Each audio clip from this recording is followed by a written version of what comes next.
智能马桶烘干故障处理方法，一般出现烘干开不起来，那就需要更换烘干组件。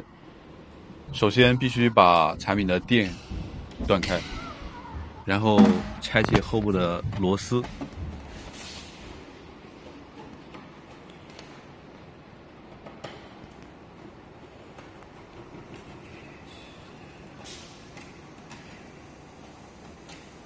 将螺丝收好，一会儿还会用得到。然后再把后盖缓缓地打开，打开以后来到机器的内部，我们需要更换的就是这个烘干组件，因为烘干开不起来，就是这个风机不转导致的。那一般就整个组件换掉。那这个时候我们要把主板外壳防水罩拆开。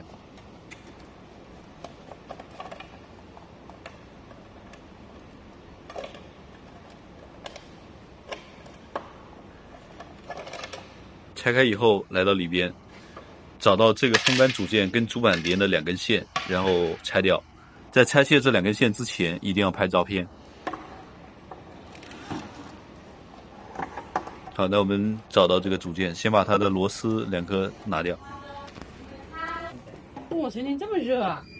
把这2个螺丝拆掉。拆掉以后，把这组件拿出来。它是谁画？拿出来以后，看到没有？这有2根连线，这2个连线从主板上拆下来。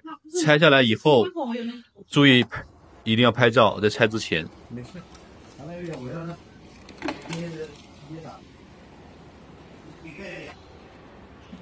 一定要确保这2根线，就是烘干风机的，一个是加热线，一个是风扇的线，2个线拔掉以后，再把这个组件拿掉。